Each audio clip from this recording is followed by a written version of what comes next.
On the 6th of May 1954, a woman dies in a small room of a villa in Bad Kissingen. It is her husband's birthday, not her villa, not her room. She no longer has one. Once she was the most powerful woman in Germany, the crown princess, the empire, abolished, the palace, state property. The husband, gone for decades. She remained, Cecilie of Mecklenburg-Schwerin.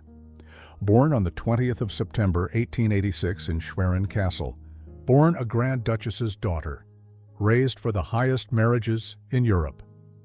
Through her parents, the highest German nobility united with the Russian imperial, house of the Romanovs. Cecilia is the third and youngest child, and she becomes crown princess of an empire that will cease to exist 12 years after her wedding. The childhood is elegant and cosmopolitan from the very start. Winters in Cannes, summers in Schwerin. Her mother, Grand Duchess Anastasia Mikhailovna, is a granddaughter of Tsar Nicholas I. Her father rules Mecklenburg-Schwerin. In 1897 he dies. Cecilia is 11. After that, every summer to Russia, to her grandfather's estate at the port of Kronstadt. The Romanov court, sweeping parks, uniforms, state receptions, the weight of a world power. It leaves its mark. The 3rd of July 1903, the Castle Church in Schwerin, confirmation. Cecilia is 16. From now on, she is ready for society. Ready for marriage. A year later, in the summer of 1904, her brother Friedrich Franz IV marries in Gmunden, Austria. He takes Princess Alexandra of Hanover and Cumberland as his wife. Crown Prince Wilhelm, the only son of Kaiser Wilhelm II, arrives as the emperor's personal representative. Cecilia is there. They meet for the first time. Wilhelm is 22, sports-mad, restless. He carries the charm of a man who knows exactly how he affects others and makes full use of it. His father has recently banished him to Danzig because of his many affairs. The Kaiser himself chose Cecilia. Her connection to the Russian imperial house makes her the ideal crown princess. 3 months after their first meeting, on the 4th of September 1904, engagement at Jagdschloss Gelbensande, the summer residence of Cecilia's family. She is 17. The wedding on the 6th of June 1905 is a state event. Cecilia travels from Schwerin. At Berlin's Lehrter station, a gift awaits her on the platform, dark red roses, arranged personally by the Kaiser. At Bellevue Palace, the entire imperial family receives her. Then the procession, Brandenburg Gate, cannon salute, unter den Linden lined with, crowds all the way to the Berlin City Palace. In the Knights' Hall, over 50 guests from European royal houses await the young bride. Grand Duke Michael Alexandrovich of Russia, Archduke Franz Ferdinand, representatives from Denmark, Italy, Belgium, Portugal, the Netherlands. The ceremony in the Royal Chapel and in Berlin Cathedral. Richard Strauss conducts the Lohengrin March, Cecilia's wish. Kaiser Wilhelm II presents her with the Order of Louisa, the highest Prussian order for women. Germany falls in love with her at first sight. What follows looks flawless from the outside.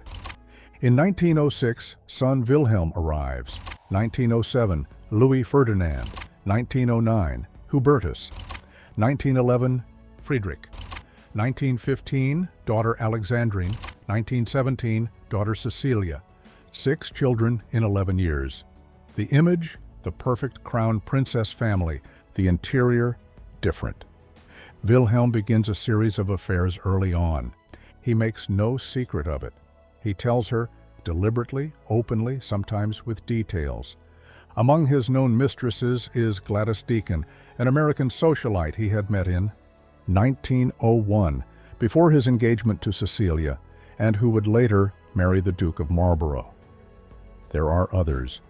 Cecilia endures it for a long time. She is a woman of the court. She has no choice. One day he goes too far. She thinks about ending everything. Not the marriage. She does not.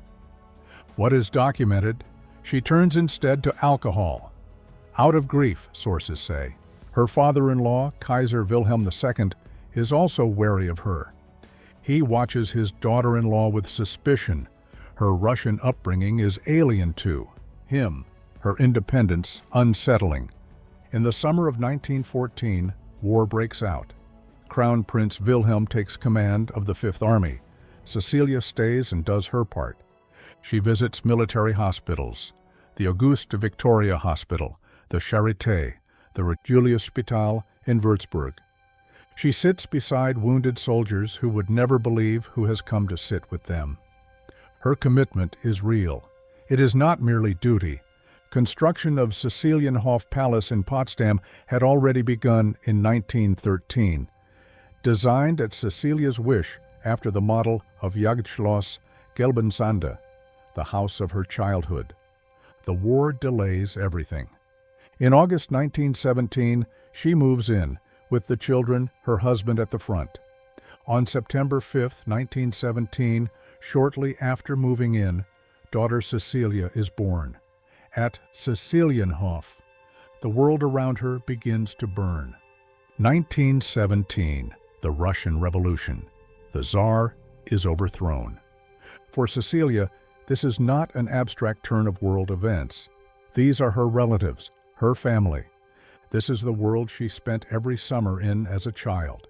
1918, sailors mutiny in Kiel. Soviet Republic in Munich. In Berlin, something begins to give way. The capital, the heart of the empire. 9th of November 1918, the Kaiser abdicates. He is advised to leave Germany. The empire is history. Red flags of the revolutionaries hang from Berlin's buildings. Field Marshal von Hindenburg urges the Crown Prince to follow his father into exile. Wilhelm goes to the Netherlands. Cecilia refuses to flee. At first, she moves with her 6 children from Cecilienhof to the new palace. To her, mother-in-law Auguste Victoria, who is still there. It seems safer here. Her brother-in-law Eitel Friedrich secures the palace militarily, but that too changes. In the end, she is the only member of the imperial family who remains in Berlin. This is not weakness, this is resolve. The following years she spends between Berlin and Schloss Oels in Silesia. She raises her children alone.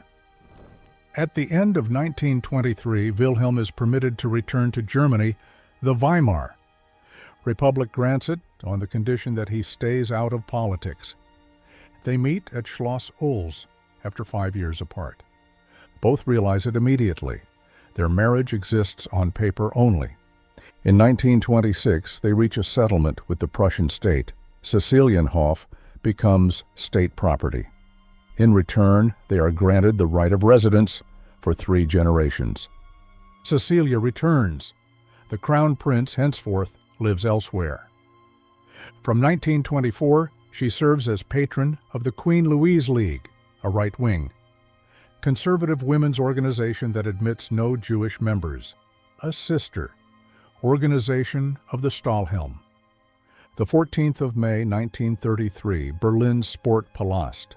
Cecilia delivers a speech as the First Lady of the nation, a declaration of loyalty to Hitler in the hope of protecting the monarchist organizations.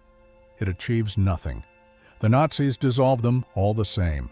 Cecilia withdraws from public life back to Cecilienhof. She organizes private concerts. Bronislaw Huberman, Wilhelm Kempf, Ellie Nye, Wilhelm Furtwängler the Young, Herbert von Karajan. The palace becomes a quiet music salon. Then, 26th of May, 1940, son Wilhelm is killed in France, 33 years old. He was the heir to the throne. She loses him as mothers across Europe lose their sons that summer. February 1945, the Red Army advances on Potsdam. Cecilia leaves Cecilienhof, together with the family of her son, Louis Ferdinand. She takes only a few pieces of her personal belongings. She will never see it again. Months later, Germany capitulates. The Berlin City Palace, once destined for her as the future empress, is demolished in 1950, as if the last trace had been erased. She finds refuge with friends in Bad Kissingen at Villa Fürstenhof, 2 rooms, as a lodger. Once, she was the mistress of palaces. July 20th, 1951, her husband, the Crown Prince, dies in Hechingen, the funeral at Hohenzollern Castle. On the arm of her son Louis Ferdinand, Cecilia takes her leave of the man with whom she had shared everything and almost nothing. In 1952, she moves into a house in Stuttgart, in the Frauenkopf district, built for her during her husband's lifetime, a roof of her own at last. That same year, her memoirs are published. That same year, she travels to England. Queen Mary receives her. They have been friends since 1911. December 28, 1952, her sister, Alexandrine, Queen of Denmark, dies. Cecilia never fully recovers from the death of her sister. Easter, 1954. Cecilia travels to Bad Kissingen, visits with old friends, the Sautier family. She suffers a stroke. May 6, 1954. She dies in that small room at Villa Fürstenhof, the same one in which she had lived for years after the war. It is the 72nd birthday of her late husband. On the 12th of May 1954, she is buried at Hohenzollern Castle. The Stuttgart Chamber Orchestra under Karl Münchinger plays at the request of her son, Louis Ferdinand, laid to rest beside the husband from whom she had lived apart for decades. Her gravestone, Cecilie, Crown Princess of the German Empire, present tense. She was Crown Princess. Then she was not. The empire, the palace, the title, all gone. And yet the stone reads, Cecilia, Crown Princess of the German Empire, as if it had never ended.